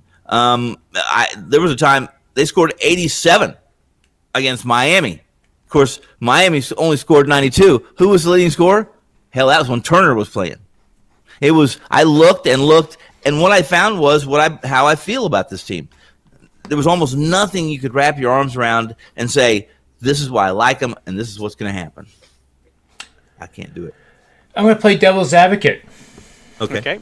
Because you guys gave me enough time to play around here, which is good. Which is good because I can do these queries and add more, hopefully more informative stuff. Sell me something then, John. Okay, I'm not saying I like the Pacers. But how do you feel about this? Assist to turnover ratio by month. December, 1.92. January, 2.04. February, 2.12. March, 2.07. April, 2.15. And May, 2.26. So it's a rising trend of better and better ball handling, ball control. You're saying all those numbers. I'm going to interrupt you because I need to know. I want you to clarify something for me. So those numbers you read were assist to turnovers. Yes. Ratio of assist to turnovers. And you're saying, and now it's kind of escaped me. Did they get, from January to May, did every single month improve? With the exception of February to March, but it was marginal. 4 100ths. Okay. All right. Go ahead then finish whatever you're going to say, and then I'll let Rob. I'll hear Rob because I have a comment on that. From December bottom of 1.92 to now 2.26, which is one of the tops in the league for the month of May. Well, does that scare you taking Charlotte? No. There's an answer for that, and Rob knows that answer. Well, I don't know if I know the answer you're thinking of. You do, I'm only going to speak on the assist part of it, John. That's what I'm talking about. And the more points you score, the more field goals you make, the more assists you're going to have. Yes. So that portion of it makes sense. Now, the turnover portion of it, I would probably give some of it to Brogdon, even though he's been hurt as of late. So I can't give all of it to Malcolm Brogdon. But I mean, it's common sense 2+2 that if your field goals, the amount of field goals go from, 38 a game to 46 a game, you're going to have more assists. And if your turnovers stay the same and your assists go up, then that assist to turnover ratio is going to go up like it has for that team. But I could definitely make the claim that their assist numbers are probably higher because they've scored more points, they've scored more baskets. That's due to the style change along the way with that team. And I just ran the team average of assists divided by field goals made. That's a common metric for those that are hearing these words for the first time. So to your point, Rob, they're much steadier. 0.61 in December, 0.62 in January. Gets as high as 0.64 in February and March. Then it plummets during their collapse to 0.58. And it doesn't sound like much, guys, with the drop of 4/100ths of a decimal point, but that's a lot, especially when you're starting to abandon defense and score more points, which means more assists in most cases, unless you play with James Harden. I don't think that scares me either, but I just wanted to throw it out there as a debatable point. That number, that statistical category overall that you're bringing up, John, is why Phoenix will be in every single game that they play. To me, Phoenix has had some tremendous assist-to-turnover games this year. It's all because of Chris Paul. Very good finding people, very good at protecting the basketball. I don't know where they rank on a year-long basis, but I think they had one night where they were like 36-2. And they have some incredible numbers that I haven't seen before out of a team. And that's why they'll be, no matter who they match up with, they're going to be in every single game. There was a big one yesterday, too. I want to get it here for you because I know you love these things. Somebody had, while I look, you guys can go. Well, Philadelphia, actually, the Sixers actually against Orlando. Remember when we left Friday, John, and you said if we don't watch the game, Philadelphia will win? And don't worry, they'll get the job done. That night against Orlando, they were 35-8 for 4.38 ratio on that night, which isn't necessarily Philadelphia-like, but those are the type numbers. In fact, Phoenix Saturday against San Antonio was 36 assists, only 8 turnovers, 4.5 margin. Those teams that take care of the ball are tough in the playoffs, boy. They're just tough. And where we don't have a lot of trust in Indiana, I think we all have a lot of trust in Chris Paul to take care of the basketball and make the right pass. John? Yep. I went back while Rob was talking, too, and what Rob said would be my first inclination as well when I heard you saying that, and that is, listen, they changed their colors. They changed the stripes of their MO, their game plans. And, however, this is a team that ranks fourth in assist-to-turnover ratio, behind number 1 Phoenix, number 2 San Antonio, number 3 Memphis, number 4 Indiana, number 5 Denver, and even Brooklyn right there at 6, Portland 7. These are all those teams we just talked about really have their stars are backcourt stars, save Denver, and their big is their leading assist guy, okay, and Jokic. Here's the deal. I looked at their schedule this year when they were playing more deliberate, and they averaged only in the first quarter, 25% of their games compared to the last 25% of their games. They averaged one more assist than they did in the first, which surprised me, to be honest. So that said, it seems to me that their offense is, and I'd have to look at it, and this is new to me, not the assist-to-turnover ratio is not new to me. However, I assumed, like Rob said, that we were going to see an abundance of more assists because they've scored more points. However, they weren't too bad last year. They last year their ranking was assist-to-turnover. They were number 2, guys. Number 2 behind San Antonio in the league. Yeah, I think that was with Drew Holiday, right? Before he got Exactly. And listen, they weren't very good at home this year. right? They weren't. They were not a great home team. They still ranked about 10th in assists on home, but guess what? Away from home, which is another surprise. How are you 3rd in assisted turnovers away from home and 10th at home? No crowds, maybe? I think it has something to do with it. Yeah. So the Suns, briefly here, the month of May, 2.89 assist-to turnover ratio, which is astronomically good. Yes, it is. The month before that, they were 2.27. March, they were 2.07. A little slump there, but steadily, it's gone up from 2.02 in December all the way up to this 2.89 peak. So you're right. I mean, you have to, for the Suns have to be a team that's going to challenge for the Western Conference. Well, they can overcome a lot of things because they protect the basketball. You know, they can overcome. They're not a terribly big team. They haven't been a good defensive team for about a month now, even though, as I've said before here, you know, they started the season with that philosophical change, Monty Williams and Chris Paul, and their little mantra, be a pest on every possession. That was good. For a long time, they were a good defensive team, but it's changed. But still, when you protect the basketball and when you hit the open guy and you're not, you know, stagnant playing isolation ball, you're going to be tough in the playoffs, you know, in any series. So Phoenix has that going for them. I'm one of those. Listen, I'm one of those who believes point in the paint are important, very important playoff criteria. They're something I think is mission critical because of the physicality of the playoffs, you know.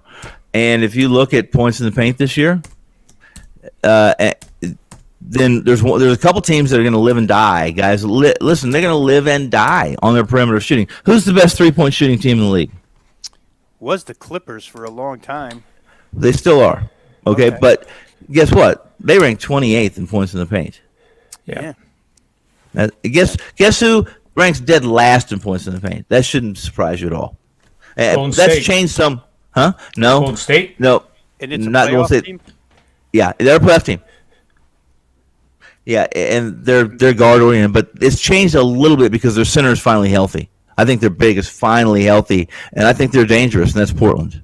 But they score less than 40 points in the paint. Yep. Right. Yeah, they're a different team now with Nurkic and Cantor. I agree. 100%. But really, Memphis, Indiana, Washington, the Lakers, Denver, Brooklyn, those are your top teams in the paint. It's not an accident that people really think, despite the fact that Brooklyn's not a defensive club, that they believe Brooklyn's going to come out of the East and challenge for a championship, especially if their big three play like they're capable of playing and they share, and you don't know who's going to be the hot hand from one game to the next. So, you know what? And when they clog that up like they do to Giannis every single year, then you have to be able to shoot. That's right. And Memphis, while they with Valanciunas very good in the paint, but they're a horrible perimeter shooting team. It's because you're right. But that goes back to what we were talking about with Beal and Morant. Morant is an animal around the rim and in the lane. I never thought him that player when he did college because we didn't get to see him that much, from where he came from.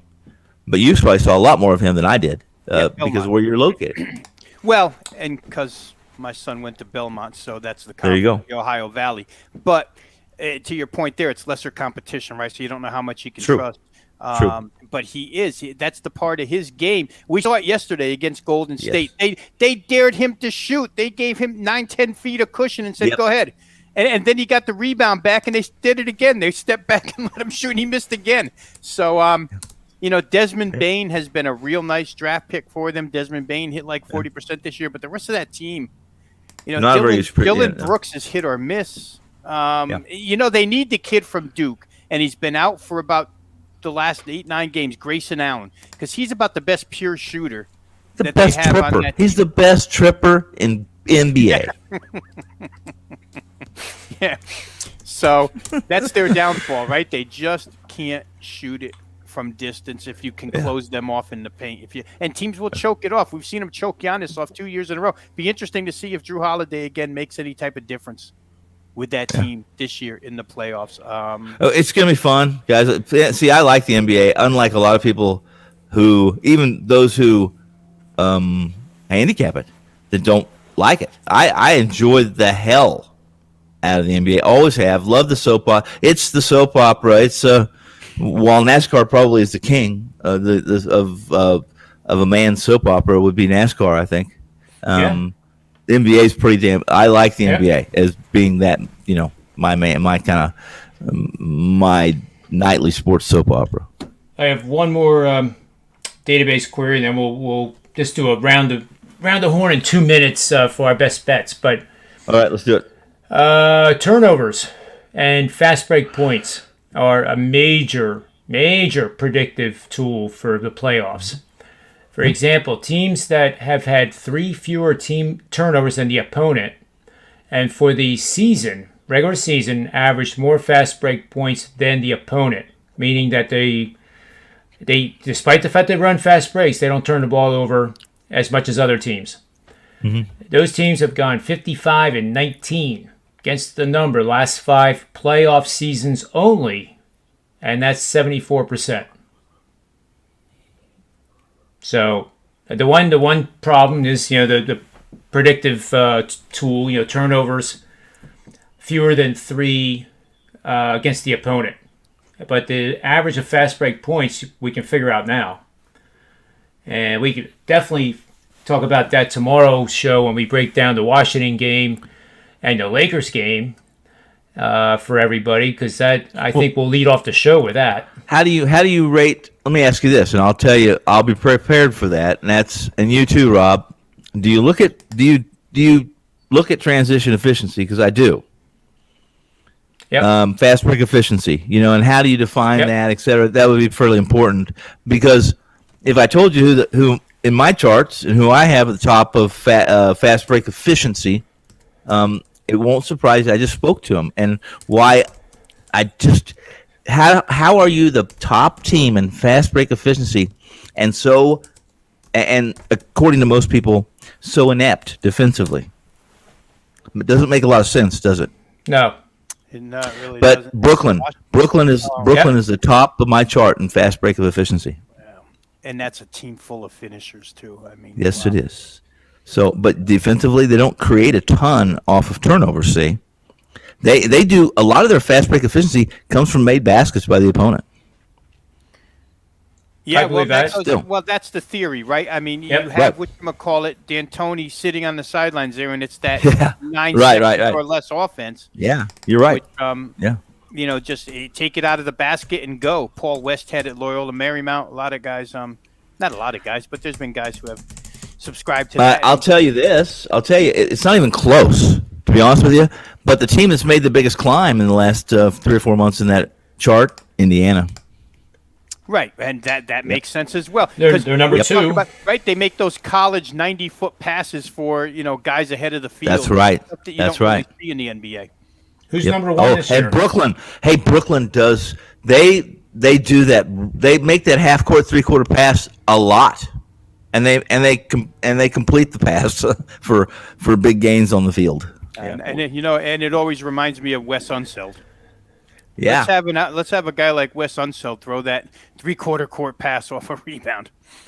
What other team does that? Well, a lot of people do. No one did. I don't think there's. Wes Unseld was great at that, but as far as college, nobody was better at that. No, if John's asking the question, the answer is the 76ers. If he's asking I was going to say Walton.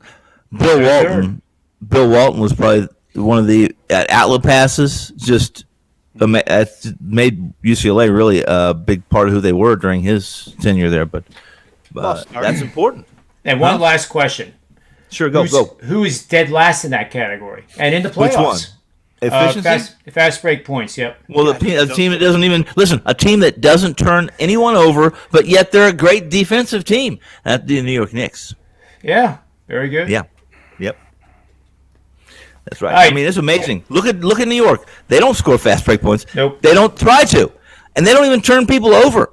truthfully, they don't force a lot of, but defensively, they bother the hell out of you. Yep.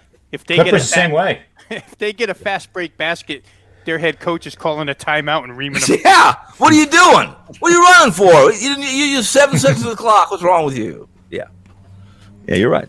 Crazy. Well, let's continue this discussion tomorrow's show for sure. Good. We'll start out right with that. And, we didn't get off the rails here for about the last hour. That could be a show record. We're informative today. Yeah, well, we got rid of that. We got rid of that sports memo guy who was on the 17-1. I don't know. You guys put me to effing sleep. We need to get off the rails more.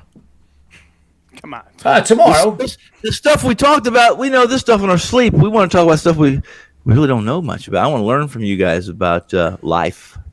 It'd be great to have somebody from the chat room be able to actually get on a mic and share their life experiences. Well, unfortunately, we've sent a man to the moon. That's possible.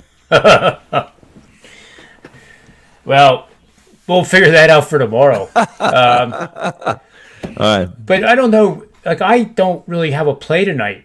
I didn't release any because I don't like the card.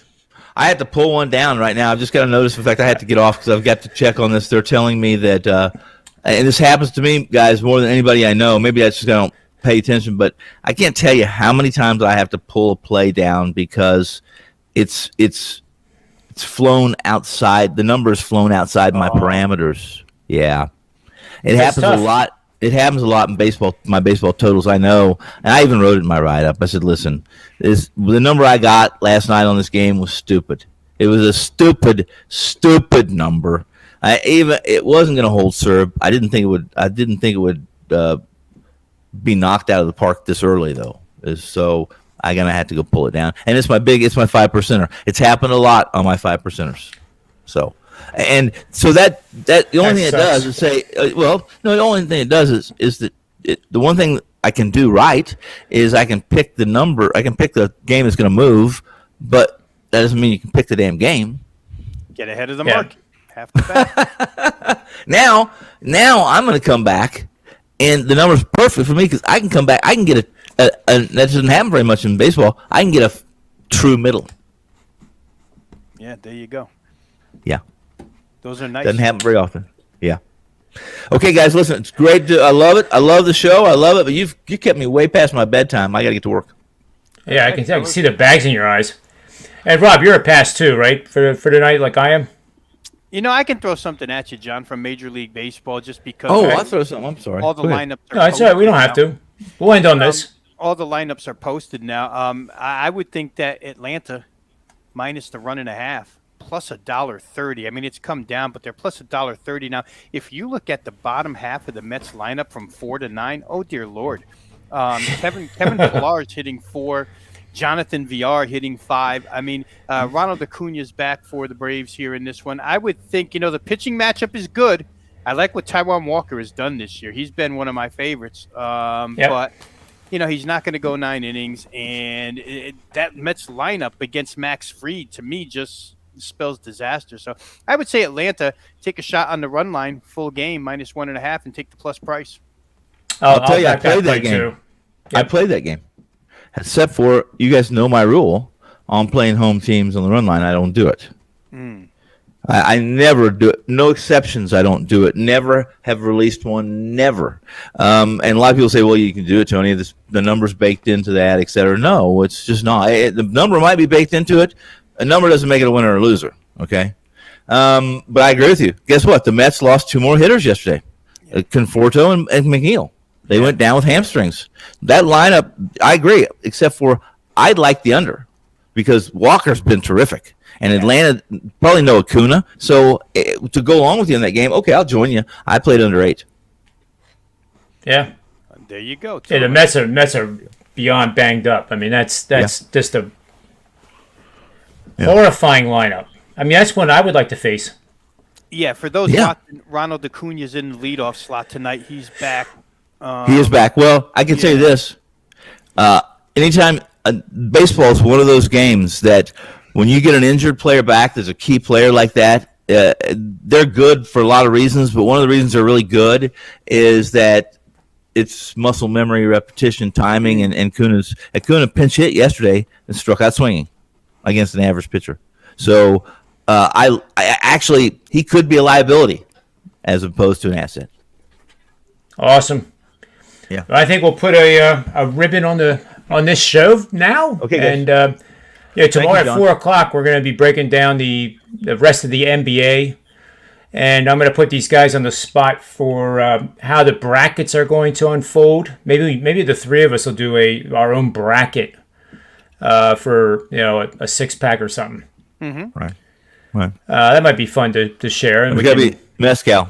Yeah, Tony only does it for tequila. All right. Well, I guess I'll have to. Nothing short of tequila. I'll give in. I'll reluctantly give in. Just don't tell Joe D'Amico that we're doing this. Why? I mean, you gotta be Frangelico with D'Amico. What's it gotta be? You two guys out Friday night. I mean, social media doesn't give you any privacy, I can't leave the house. The police pull me over 1 mile from home. I say, Tony. We'll save that for tomorrow. Okay. Hey, listen. Thanks. Good luck to you. Go ahead and finish it out like you always do, brother. Good. Well, for the chat room, Wyatt Chapman, we want to thank Kim, Tyler McCoy, Bill McDonald, Max on Record. Who else here am I missing? If I'm missing you, I apologize. Kevin Riley, DT plus the points, and our friend from South America. Oh. You said it was Pablo, but I don't think that was his name. But no. It's great seeing the numbers going up. We really appreciate you doing it. Make sure you hit the like button. And make sure you get the Wager Talking Sports memo and get these picks and subscriptions now. Don't think about it. Just, you see how wonderful these guys are and they're talented. They're going to do you right. So for Rob Vino, Tony Finn, myself, the Predictive PlayBook, WagerTalk.com, SportsMemo.com, may all the wins be yours.